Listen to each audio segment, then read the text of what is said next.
All right, I just want to add my voice on the issue of March and March. I think the problem in South Africa is that with our democracy, which was supposed to be matured by now, it has not matured to that level because we just have two groups of people who are extreme. Both are extreme, you know. The other ones will insult the other group that believes on the Abahambe, and then the other group insult the other group that believes we are one Africa, and without even wanting to entertain the concerns. I mean, uh, it is concerning that people can enter your country illegal. That one, it shouldn't be a dispute. That it is an issue of concern. It confuses a lot of issues, including planning, budgeting, and so forth. Because if you are to have a clinic, you must know this clinic caters for so much people.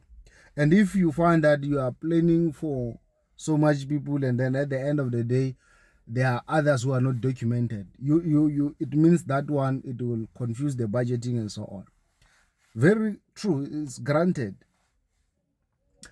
And then, but also, true as it is, it doesn't mean that if these people were to leave the country tomorrow, then our problems are over, there will be jobs and so forth and all of those things.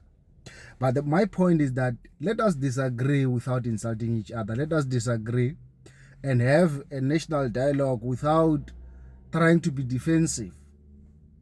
I saw someone saying, no, people can be educated and not be learned, simply because they don't agree with that person. So you are only learned if you agree on a particular vision. And then the other one will say, these people are fools, they're using intelligence. So you are not a fool if you agree with those people. The truth is, we can disagree without insulting. Others go as far as insulting education, saying no, people are it, because you can't falter the argument of a certain individual. Therefore, you must now say no, they're educated but they are not learned and so forth, to a point that you insult education. And I believe that that can be correct, that because someone has a PhD, and if I don't agree with him, I blame the PhD, it's incorrect.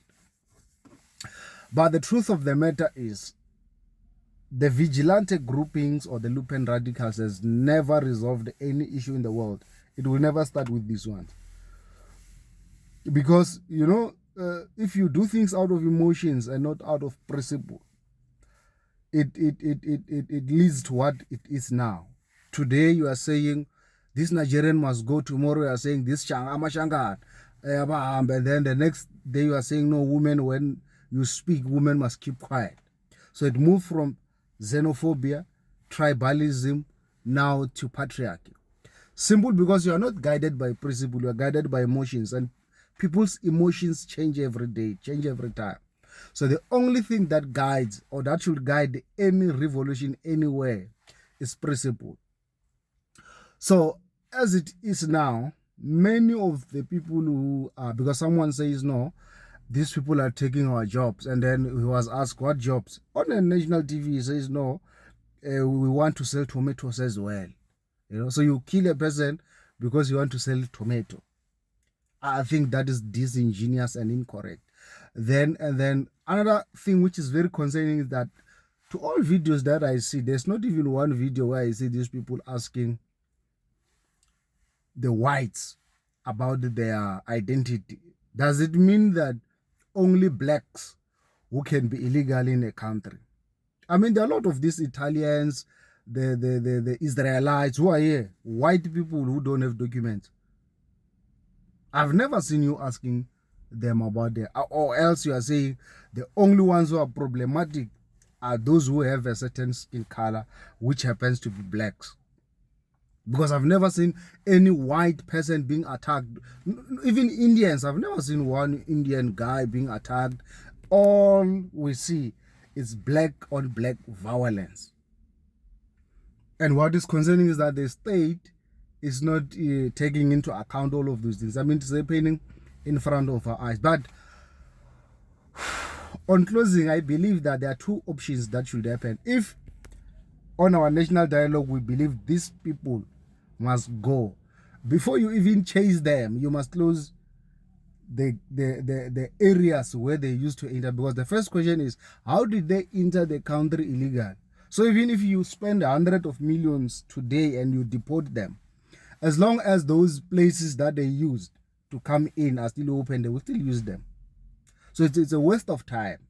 So firstly, it means you have to go and close every other avenue that they use. If they are bribing individuals, it means you first deal with them. If you don't have a fence, because as it is now, truth is we don't have borders. Minister Mtswaledi on one of our labor school, he said Madiba came to them in an NEC meeting and said they must collapse these borders because we are not at war with each other. That's how these borders were, the electric fences were collapsed and all of those things. Now, how do you think you're going to resolve the critical issue if these holes or these borders are not there? Then if the national dialogue says, no, there's no need, because already these people are here, some of them, they've got kids here, they are married to our sisters and so forth, you can document them. But all I'm saying is that you cannot have an emotional debate on this issue. And then you think because of your emotions, therefore anybody who disagree with you deserve to be called uneducated, unlearned, fools. I don't think that is necessary. And to both groups, I mean, even those who are saying these people, they are here, they must be documented, they must still raise that debate without insulting the other group. Because I think people are convicted. There are certain people who are convicted for certain idea, and there are certain people who are convicted for the opposite idea. Now, how do we mitigate? How do we meet each other, on a middle ground? How do we reconcile these